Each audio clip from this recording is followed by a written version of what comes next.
타인은 모르는 자신의 아픔을 홀로 마주하고 있는 사람들. 하지만 누군가에게 속마음을 터놓는다는 게 쉬운 일은 아니다. 가까운 사람보다 낯선 나라에서 우연히 스치는 여행자에게 오히려 속마음을 고백하기 더 편할지도 모른다. 거기엔 어떠한 선입견도 후처리도 필요 없는 홀가분함이 있다. 진정한 소통 한 조각으로 연결될 때 우리는 서로의 치유자가 될 수 있다.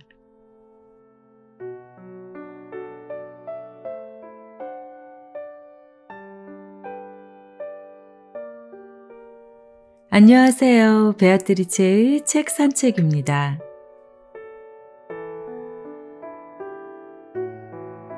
우리는 소통의 양이 폭발적으로 증가한 시대에 살고 있습니다.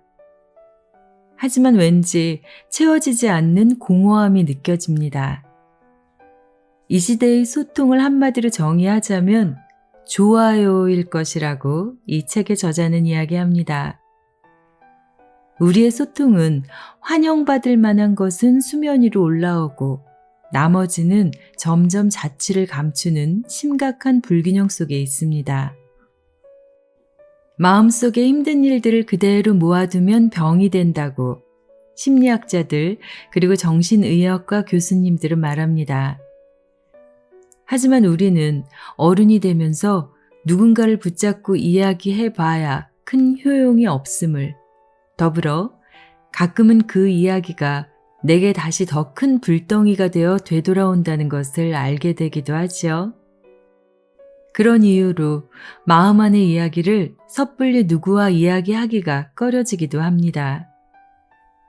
마음 안에 쌓아둔 이야기들이 더 큰 병이 되기 전에 가장 믿을 만한 사람과 대화를 하거나 그런 대상이 없을 때는 전문 병원을 찾거나 전문 상담가와의 소통이 가장 좋은 방법이라고 권하고 있습니다.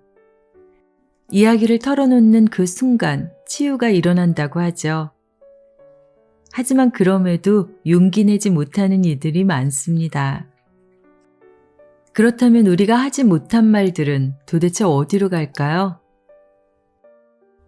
막혀있는 것들은 잠시 눈에 보이지 않을 뿐 절대 사라지지 않습니다. 잘 잠기지 않은 수도꼭지처럼 계속 에너지를 새어나가게 만들죠. 모든 이야기는 소통의 공간을 필요로 합니다. 소외된 말일수록 더욱 그렇습니다. 오늘 소개할 책의 저자가 바로 그 소외된 말들의 소통 공간을 만드신 분입니다.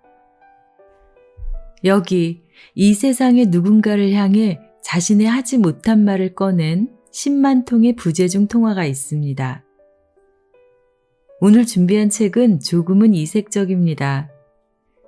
진정한 소통 한 조각이 이 세상 혹은 누군가의 삶을 변화시킬 수 있다고 믿는 이 책의 저자는 국내 웹 아트 1세대 작가로 잘 알려져 있습니다. 웹사이트 서른아.com으로 국제 디지털 아트 페스티벌에서 대상을 받기도 했고 포스트 비주얼이라는 디지털 광고 대행사를 만들어 한국 최초로 칸 국제 광고제에서 사이버 부문 황금 사자상을 수상했고요.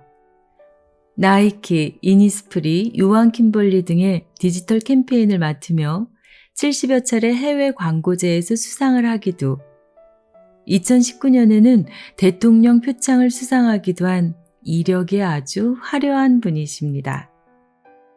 그런 그녀가 20년 재직했던 일을 떠나 작가로의 활동을 시작했습니다. 그 첫 번째 시도로 소외된 소통을 주제로 한 이야기가 바로 오늘 준비한 책 세상의 끝과 부재중 통화입니다. 3년 동안 약 10만 통의 목소리를 모아 전시를 했습니다. 세상의 끝이라 불리는 아르헨티나 우수아이아에서 사람들의 목소리를 바람 속에 놓아주는 이번 퍼포먼스 필름 또한 국제 단편영화제 다큐멘터리 부문에 후보로 선정이 되었네요. 전시장 한쪽에 놓인 공중전화 부스, 그곳에 3년간 남겨진 통화 10만 통. 그 수화기를 들었던 사람들의 이야기는 소외된 소통에 관한 전시 도로기자, 홀로 수많은 말을 삼켜야 했던 이들의 나직한 고백이 담겨 있는 책입니다. 네, 사람은 누구나 말 못할 사정이 하나씩은 있는 것 같아요. 차마 말하지 못해 부재중 통화가 되어버린 이야기가 여러분에게도 하나쯤은 있으신가요? 누구에게도 말하기 힘든 혼자만의 답답한 비밀을 가지고 계신다면 1522-2290 다이얼을 눌러보세요. 그리고 그곳에 가슴 한구석에 자리 잡고 있는 답답했던, 숨겨져 있던 마음을 털어놓아 보세요. 조금은 속이 후련할지도, 생각지도 못한 치유가 일어날지도 모를 일이니까요. 저도 이 책을 읽고 전화를 한번 해봤습니다. 특별히 할 얘기는 없었는데 그냥 이런저런 이야기를 툭툭 털어놓으며 아, 이게 지금 나의 마음 상태이구나 싶기도 했습니다. 저는 이 책을 읽으면서 정말 세상엔 상상했던 것 이상의 너무 많은 사연들이 있다는 것에 내심 놀라기도 했습니다. 어디서도 들어볼 수 없는 진짜 속마음이잖아요. 이 민낯들을 마주하며 참 많은 생각을 했던 책이었습니다. 이제 또 앞으로 모인 부재중 통화들은 사하라 사막에 흩어질 예정이라고 합니다. 어쩌면 이곳에 남겨진 이야기들은 누군가는 들어주었으면 하는 혹은 누군가를 향한 외침일 수도 있습니다. 우리 모두는 연결되어 있으니까 진심은 결국 전해지니까요. 세상의 끝 아르헨티나에서 한 사람 한 사람의 사연이 놓이면 좋겠다 하는 장소들, 잔잔한 호숫가, 바다, 이렇게 정성스레 바람 속에 흩어놓는 저자의 진심이 전해지는 책입니다. 정말 많은 사연들이 담겨져 있지만 중년 이후분들의 사연은 너무 마음이 아파서 그냥 학생들, 젊은 친구들의 이야기로 골라봤습니다. 마음 따뜻한 훈훈한 사연, 재미있는 사연, 안타까운 사연들, 좀 가볍게 들으실 수 있도록 몇 가지만 들려드릴게요. 세상의 끝과 부재중 통화, 펴낸 곳은 수호서재입니다. 엄마 딸, 여자친구 있어. 이렇게라도 말하고 싶었어. 미안해. 그리고 사랑해. 내가 게이라는 사실을 알고 날 따돌렸던 그 선생님을 아직까지 잊지 못하는 게 마음에 걸리네. 홀로 뭔가를 해결하기엔 내가 너무 어렸어. 수능을 마친 고3이에요.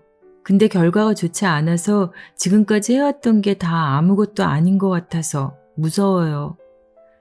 정말 이 악물고 버텼는데 결과가 좋지 않아서 힘드네요.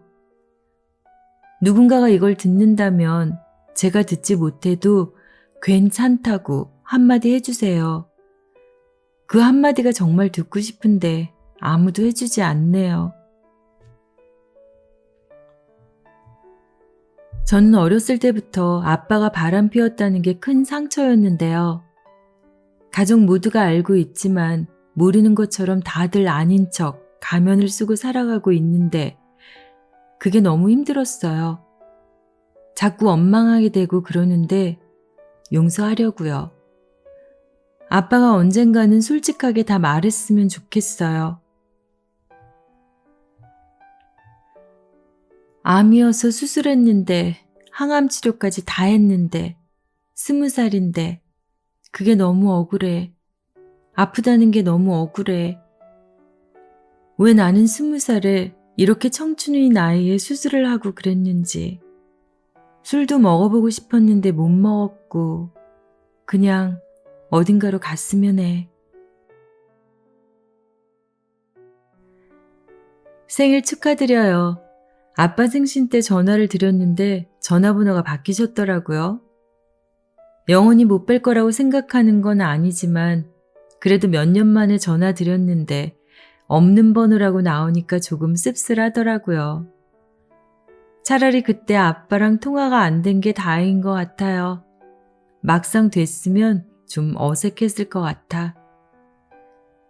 아버지는 새로운 가족이 생기셨으니까 제가 거기서 빠져들인 건 지금도 잘한 일이라고 생각해요. 저한테도 이제 가족이 생겼어요. 그걸 알려드리려고 전화했던 건데 생신 축하도 드릴 겸. 이제 아버지 미워하지 않아요. 건강하세요. 친엄마가 보고 싶은데 찾아가야 할지 말아야 할지 모르겠어. 언젠가 5, 6년 지나서 엄마 보러 갈 거니까 그때 웃으며 만났으면 좋겠어. 날 일찍 버리고 도박에 빠져서 수십 년간 연락도 없이 살다가 어느 날 갑자기 죽었다고 연락이 와서 그렇게 끝이 난 아빠가 참 미워요. 아버지, 제가 주식을 8억을 말아먹었습니다. 제 통장 잔고가 너무 불쌍해요. 취업은 하기 싫은데 돈은 떨어져 가요.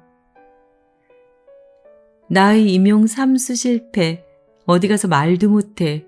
이제 내 꿈은 뭘까? 안 힘든 척, 우울하지 않은 척, 괜찮은 척. 감정을 숨기고 살다 보니 난 척척 박사가 되었다. 나의 어린 시절을 같이 보내줘서 너무 고마웠습니다. 할머니가 아니었다면 외로운 사람으로 자랐을 거예요. 내가 혼자 있을 때 항상 옆에 있어 주셨는데 가시는 길을 제가 혼자 보내드렸어요. 할머니 돌아가시고 3일 동안 생각했습니다. 살아생전 한 번도 해드린 적 없는 말이지만 이 전화를 빌려 당신에게 닿기를 바랍니다. 사랑했고 사랑하고 앞으로도 기억할게요. 네, 하염없이 울다 말도 못하고 끊은 사람의 전화가 저는 가장 마음이 아팠습니다. 그 마음이 뭔지 아니까요. 인생에서 가장 힘들었을 때 진정 위로가 되는 건 괜찮아, 힘내 라는 말이 아니라 이 세상에 나와 비슷한 아픔을 가진 누군가가 있다는 사실을 알게 된 순간이라고 하죠. 이 책 안에 수많은 사연 중엔 나와 같은 아픔을 가진 이가 분명 존재합니다. 너무 많은 다양한 사연들이 들어있거든요. 내가 외로운 이유는 누가 나의 이야기를 들어주지 않아서가 아니라 내가 남의 이야기를 들으려 하지 않기 때문이기도 하다고 노희경 작가가 이야기했는데요. 이렇게 같은 아픔을 바라보고 들어주며 위로를 받기도 또 위로가 되어주기도 하면서 살아가는 것이 우리 인생이 아닐까 싶습니다. 여러분은 어떤 말 못하는 사연을 가지고 계신가요? 이번 기회에 여러분의 이야기를 사하라 사막으로 떠나보내시는 건 어떠실까요? 삶을 변화시키는 책 한 권의 기적, 베아트리체의 책 산책이었습니다.